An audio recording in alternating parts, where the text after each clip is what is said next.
Alors le droit, vous vous en doutez, il couvre un très grand nombre de domaines, d'activités, de situations. Et donc pour cela, il a fallu créer des subdivisions du droit, des branches, on peut dire, du droit.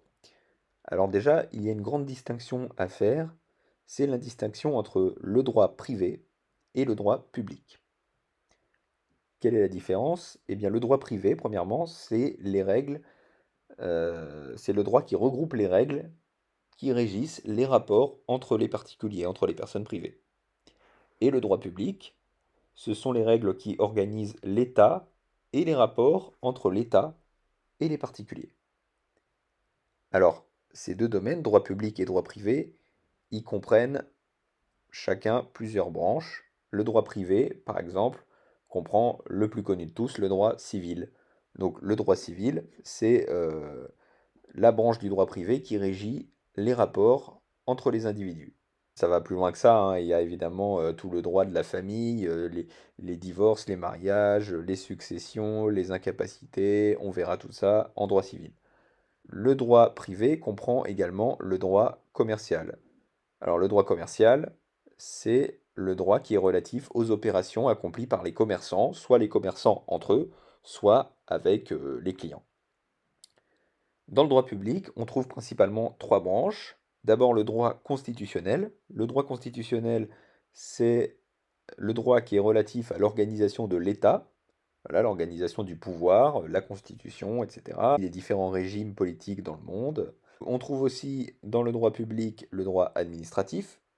Le droit administratif, c'est encore différent du droit constitutionnel, c'est l'ensemble des règles qui régissent l'organisation, le fonctionnement et l'activité des administrations publiques.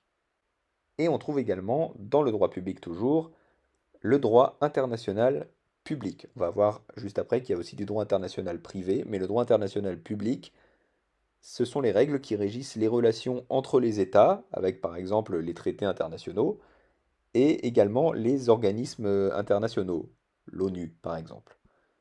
Donc il y a cette distinction pardon, entre le droit privé et le droit public, mais il y a aussi ce que l'on appelle des droits mixtes.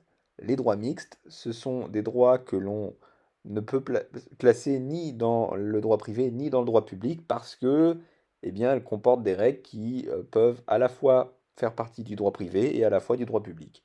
Dans ces droits mixtes, on en retrouve plusieurs. On retrouve d'abord le droit pénal, très connu, qui fixe les comportements contraires à la loi, qui fixe les infractions. Voilà, le droit pénal définit les infractions et il détermine quelles sont les sanctions qui leur sont applicables à ces infractions. On trouve ensuite le droit processuel. Alors le droit processuel, ça comprend la procédure civile, la procédure pénale et la procédure administrative. En fait, ce sont toutes les règles qui organise la procédure juridique dans son ensemble, par exemple le procès. Voilà, le fonctionnement, l'organisation d'un procès. On trouve encore dans les droits mixtes le droit social. Le droit social, il englobe le droit du travail et le droit de la sécurité sociale. Alors le droit du travail, ce sont les règles qui sont applicables aux relations entre les employeurs et les salariés à l'occasion du travail. Et le droit de la sécurité sociale, c'est la branche qui réglemente l'exercice des activités de la protection sociale, la sécurité sociale. On trouve encore dans ces droits mixtes le droit international privé. Je vous ai parlé juste avant du droit international public, mais là, le droit international privé, c'est encore différent. C'est les règles qui régissent les relations internationales entre des personnes privées. Je vais vous donner un exemple. Euh, un Français qui conclut avec un Britannique un contrat qu'ils signent tous les deux en Allemagne, bon, et bien là, c'est le droit international privé qui doit régir, qui doit organiser cette situation.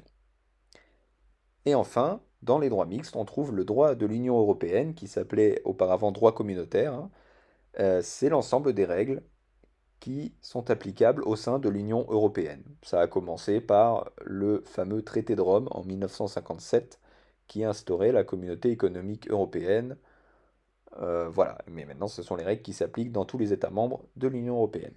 Voilà pour les différentes branches du droit. Donc, très important de se souvenir de la distinction entre le droit privé, c'est les rapports entre les particuliers, et le droit public, c'est les rapports entre l'État et les particuliers, pour faire simple, et toutes ces différentes branches du droit que l'on va revoir hein, dans les prochains cours.